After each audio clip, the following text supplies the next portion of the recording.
Well, hi, everybody. Welcome back. Nice to see you. It's Trish Carr with Women's Prosperity Network. And I'm so happy you are here with us for another episode of Be Real, Get Real. And I love doing this show because in this show, I learned so much about people that I know, but I just didn't know all of these juicy tidbits. And I'm going to share them with you because here's the thing about this show. Be real, get real. When you are real with people and you can get real with people, you get real results. And we do business with people. We don't do business with businesses. Even at my local grocery store, it's the same people I see all the time, even though it's a big grocery store chain. I go because I like seeing those people. Yeah, I like to buy groceries too. But the extra bonus is I get to interact with people at that business. And that's what this is about. So today I'm so excited to be talking with someone I've known for a couple of years now. And we're going to be getting into a topic in her background that really she doesn't talk about very much, but she's kind of opening the curtain, kind of getting out of the closet, if you will, and sharing her reality with you. And let me tell you about her. So many of you people know, everybody watching, you know this woman. It's Toppie Tamara Lloyd. Some of you call her Toppie. Some of us call her Toppie. As long as you call her, she's happy. But Toppie has parlayed her background in teaching and bookkeeping and is really teaching financial literacy, educating and showing others how to build really future-focused strategies that can reduce your debt. I love that sound. Build your savings, yes, so that at some point you can have enough money where you don't have to be continuing to bring it in, and protect your financial security for generations. So please help me welcome the fabulous Toppie Tamara Lloyd. Thanks for having me today. It's a pleasure having you here with me. Tell everybody where you're from. So originally I'm from Jamaica, but I Yeah. currently reside in Bronx, New York, and it's wonderful, except when it snows. I'm not a Right. snow girl, so I'm a summer girl at heart, and I've been here. So all summer activities is what I really like doing. So that's me in a nutshell. Yeah. And you're a hard working mom. You know, Yeah. you have how many? You have one son, One right? son. I have one son. He'll be 12 this month. So yeah, I'm about to have a teenager in the next year. Oh, well, they're in the tween years. I don't know about him, but when I was 12, I thought I knew everything. Yeah, I'm getting there. I'm getting there with him. Yeah, I thought I knew it all, but I found out I didn't know anything. Yeah. I didn't know anything. So tell us just a little bit about what you do with financial literacy, and then I want to get into your background and your story. Okay, so as a financial professional, I am helping businesses, individuals, and families to plan using strategies for their financial future. So a one size fit all is not it. So I usually sit with the people I'm sitting with, and we do a financial needs analysis, and this is free of cost. And so what we do is sit with them, see where they are and where they want to be. So it's a lot of gold oriented, what they want to do in the future, what they want to see happen with their family when they're no longer here, or just living in the moment of not working so much for the rest of their lives, but to enjoy the little life Yeah, they have when time is there. yeah, and managing. I think that in the U.S., the average person has something like $5,000 credit card debt. It might even be more than that now, right? It's It's more. So usually what we see is that if there's a emergency, a $500 emergency, a lot of us don't have that money to take care of that emergency right away because we don't either have any funding because we're working paycheck to paycheck, or there's just not enough in the money that we earn to cover these expenses. So we help them to save, not to say that savings are getting to be at the financial point is not only for the wealthy, but whatever money that you have, you can start doing something with it. Whatever your budget, whatever your financial situation, you can save and do something for your future, not for when or when that time when I'm at a certain particular earning, but you can start where you are at right now to start having that financial security and financial independence. Yeah, and Topi, with all of the people who are dealing with debt, I mean, I have credit card debt too. For me, it's about managing it so that I'm not paying high interest rates if I don't have to. You know, I know I'm going to have debt here and there, but it's about figuring out what can I do so I pay the least amount on interest.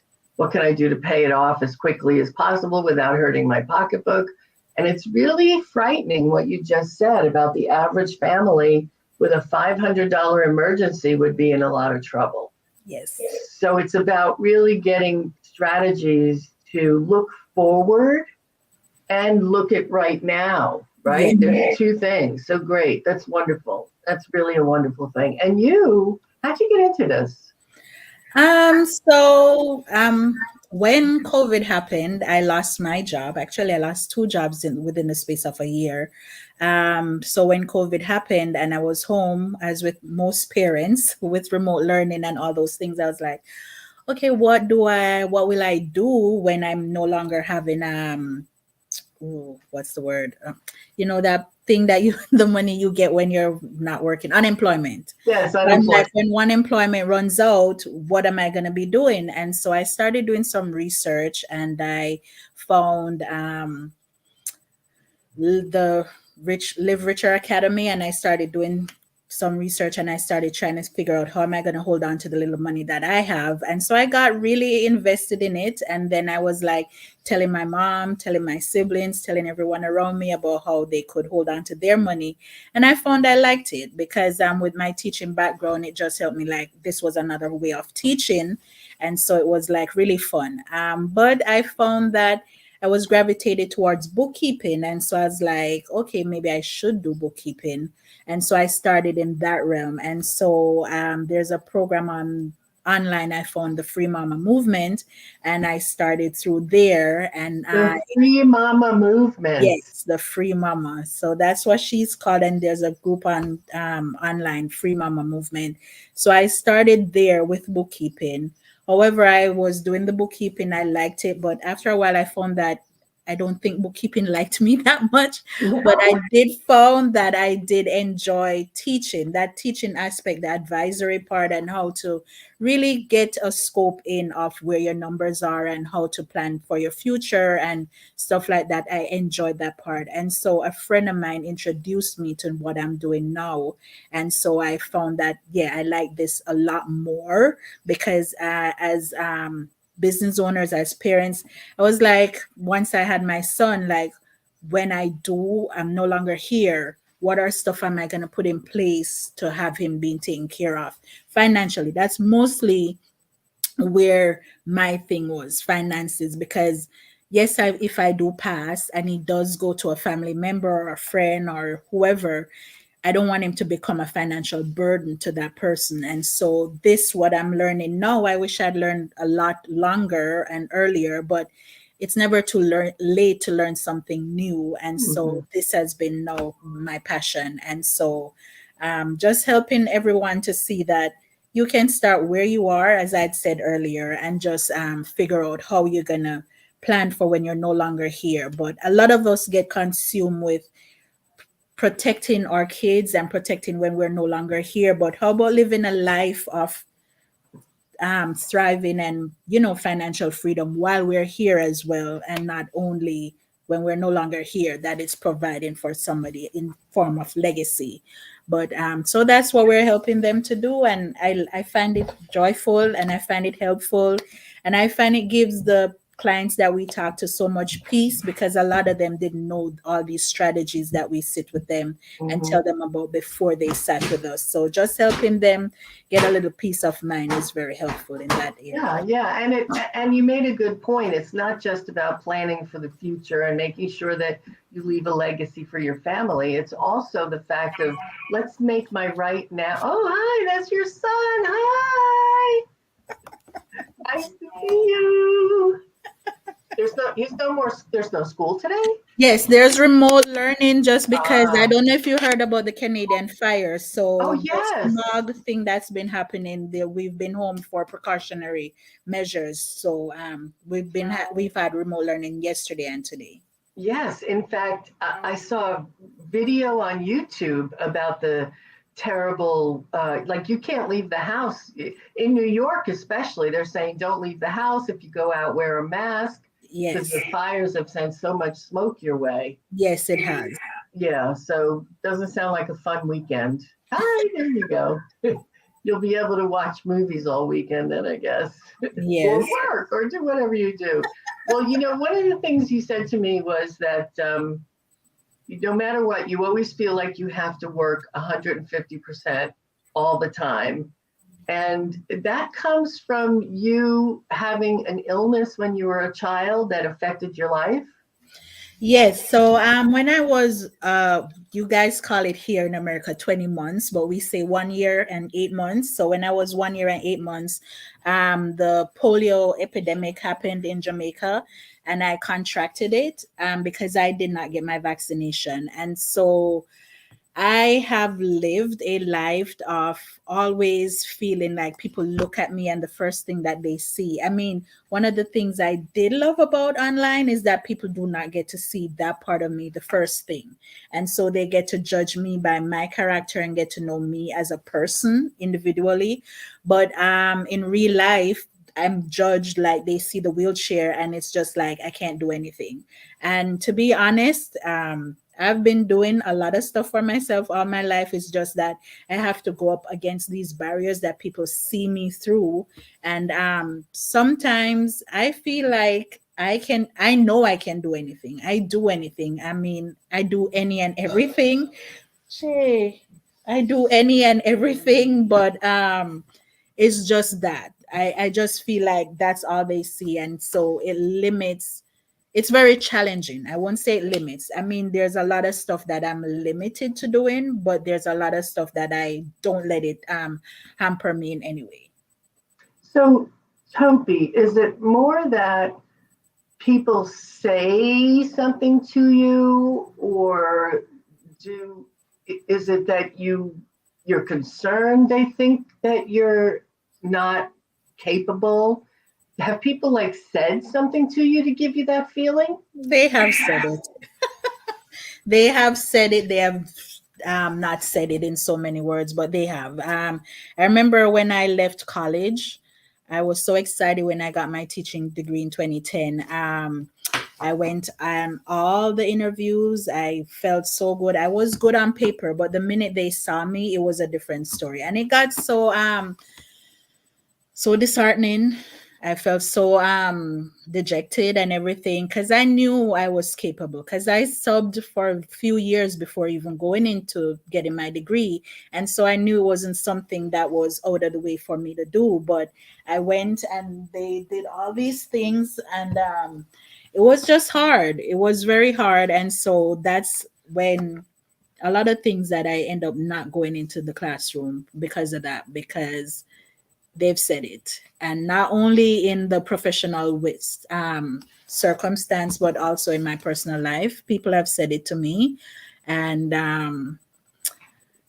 so I'm to be honest, once I became a business owner is when I started seeing a lot, because with being a business owner, I thought it was only going to be learning to do step by step how to do business. But Hmm. then it was more than that. It was like mindset shifting. And so Right. I started looking a lot into the things that I was thinking, the things. And then this was when I started seeing and had to start shedding a lot of stuff, because now I had to change the belief I had. and realize, were these my beliefs or were these outside beliefs that I was believing of myself? Because I Hmm. knew I was strong. I knew I can do anything.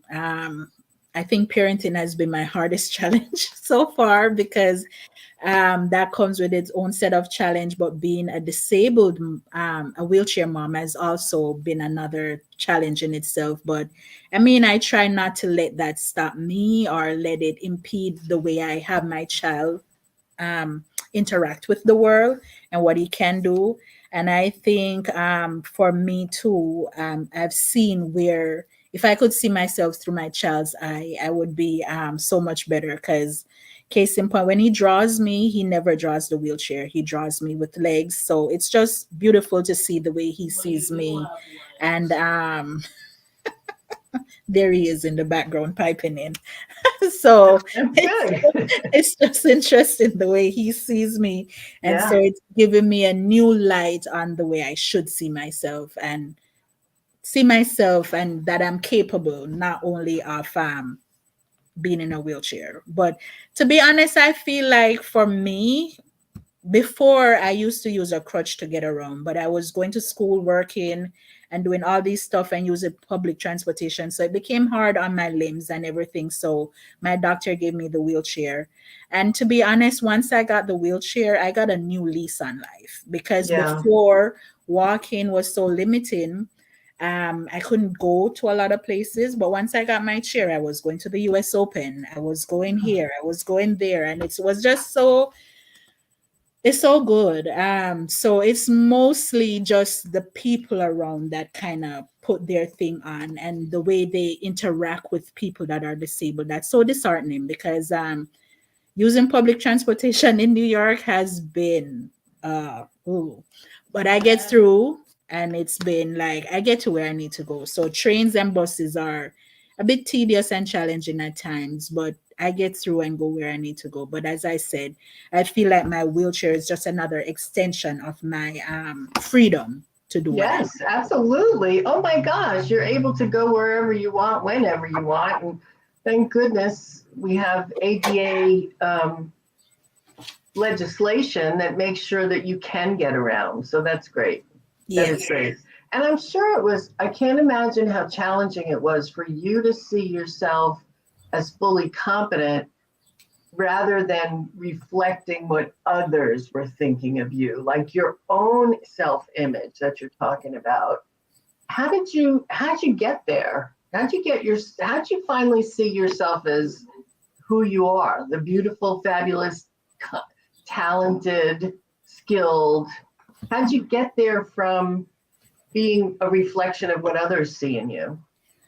I think it was instilled from I was younger, because as someone with a disability in Jamaica, I actually grew up at a rehabilitation center, and so they fostered independence a lot.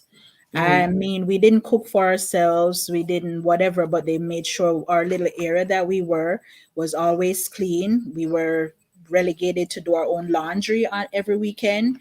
Everything they made sure that we knew how to do, and they exposed us to a lot of stuff. So I think that was fostered in from a young age, that not because you're like that, it doesn't mean because the world see you a way, you have to live above and know that you don't have to be so minute into what it is. And so they instilled that. And I think even with everything, when I was no longer there, that kind of still was in me, because I knew that it doesn't matter what people think or whatever people see me as. I know what I'm capable of. And so that has been so. I mean, it's challenging, but at the same time, I know. So I just do what I need to do, and to overcome what I need to overcome. But as I said, my son and then being a business owner has really opened my eyes to say, listen, it doesn't matter who you are, whether you're able bodied, disabled, or whatever, people have their limitations on you. It doesn't matter. So it's just you having to not as the book says, not give a F about what they think and just live Mhm. your life to the fullest. Because if you don't, you'll forever be depressed, forever be whatever. Everybody's gonna live, everybody goes through something. And so you just have to say whatever. And so you just have to be the best you, as you said, be authentically you, and just do what it is that you need to do, because at the end of the day, nobody's gonna pay your bills, nobody's gonna do anything for you or rescue you. You have to do it yourself. And so yes, I have people that support me, and yes, but at the end of the day, I have to believe in myself totally and fully to know that come what may, I have to get through whatever it is I'm going through. Yeah, and you know, you said it, we all have something. We all have some disability inside, you know, whether it's how we think about ourselves or how, you know, competent we think we are. We all have something that we're dealing with. For you, it's visible because you're in a wheelchair. But for most others, you don't see what it is that holds them back or holds their brain in a place that um, gets their self-esteem hurt. So how when did you move to the US from Jamaica? How young were you? I was 19 years old at the time. So this was 23 years ago. Yeah, I just aged myself, but I'm proud of my age. Well, So that's it doesn't okay. matter. So I came here 23 years ago. And so that's when I came. So I did started college here when I came. So that's, Gotcha. yeah. So is that what brought you from Jamaica? Was you wanted to go to college here? No, actually, my grandmother, my mom's mom, she wanted us here. And so she filed for my mom, and my mom brought her four kids with her. So my two brothers and one sister. That's good. Do you ever get back there? Yes, but I haven't been home in a while. I tell people now that my son has been home a lot more than I have in the past few years, because whenever his godmother was going home, she would always take him with her. Oh, nice. Yeah. Really nice. Well, what you are doing for people in terms of their finances has got to give you a lot of satisfaction for sure, because you get to see people who might be in trouble and you get to get them out of trouble. And you were telling me earlier that when you were working with business people and doing bookkeeping, one of the that you found a lot of small business owners just don't even know their numbers. No. And so, as I tell people all the time, I feel like we all go in business because of the passion that we have. I felt if I had not done that bookkeeping course, I probably would have been like the other business owners with my head where it comes to my numbers, not looking at it. But as business owners, when we come in, we want to have a thriving, profitable business. And so knowing our numbers is what's going to get us there in anything that we do. Even if you're running your household, knowing your number is most important as well. And so having them not look at it and know what their numbers were was a very not very good for them, because a lot of them, when we become business owners, they weren't separating their personal from their business Mhm. information, finances. And so Right. that was not a very good thing for their business either. And so just helping them to realize that there needs to be separation of the personal. So it's like a divorcing of your personal from your business.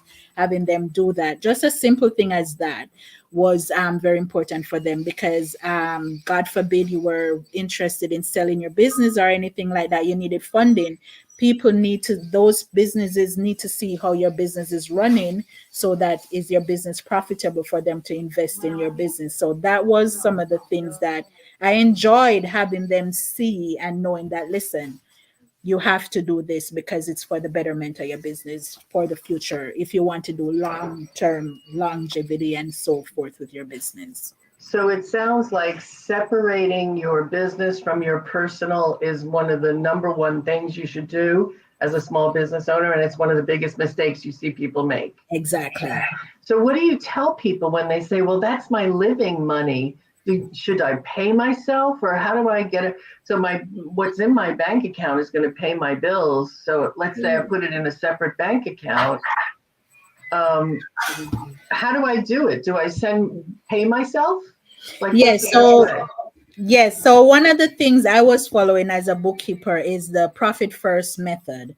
And there's a great YouTube video on with Mike Michalowicz that he explains profit first in its simplest form without you having to read the book. And so that was one of the things we were telling them about, because you have to pay yourself first. You have to do planning for your biggest thing in your business, the expenses that are month to month, the Right. reoccurring expenses. And so you have to account for those. So it breaks it down into how you have these 5 buckets that you focus on.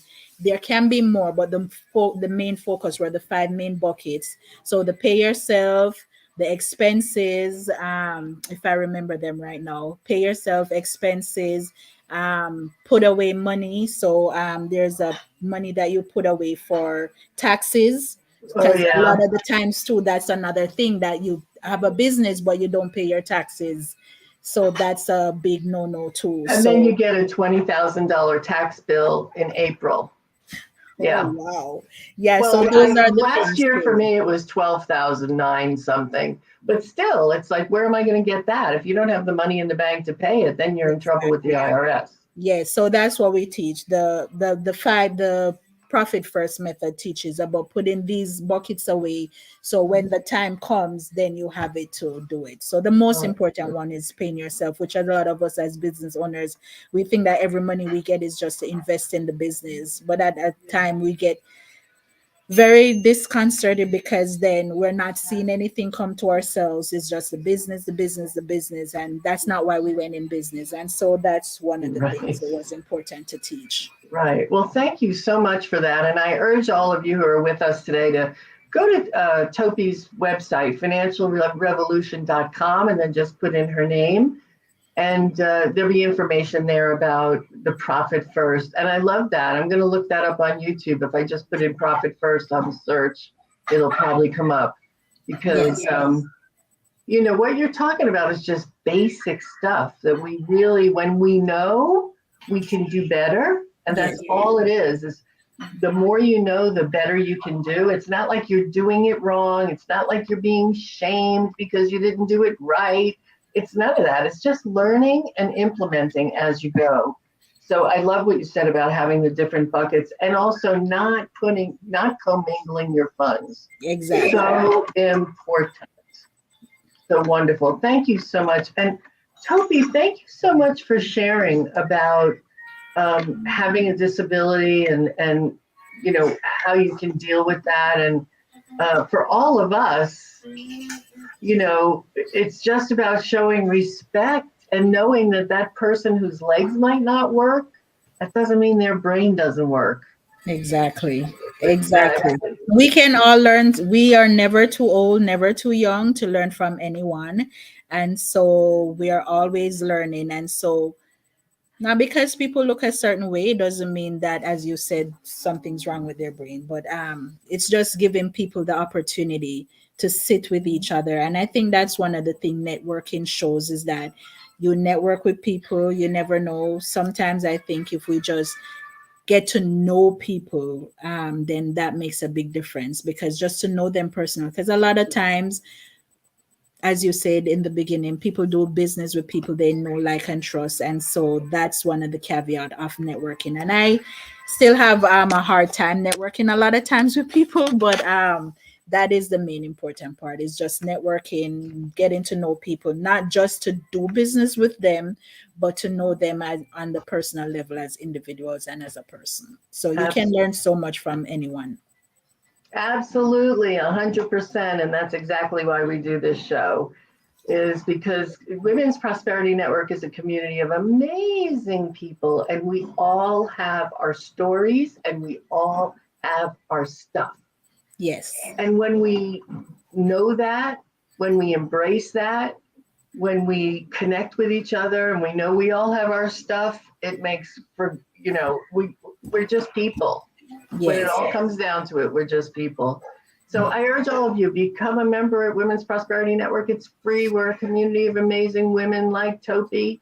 And Toppie, thank you so much for sharing your truth and your story with all of us, and for inspiring me to remember that you can't judge a book by its cover, so to speak, and that everybody's got their stuff and we're all doing the best that we can. So I appreciate you, Toppie, so much. Thank you Thank for you so being much, here. Trish, for having me, and I had a wonderful time. Just Me too. thank you. My pleasure. And thank you all for watching. I'll see you again next week with another episode of Be Real, Get Real with Women's Prosperity Network. Bye, everybody. Have a fantastic day.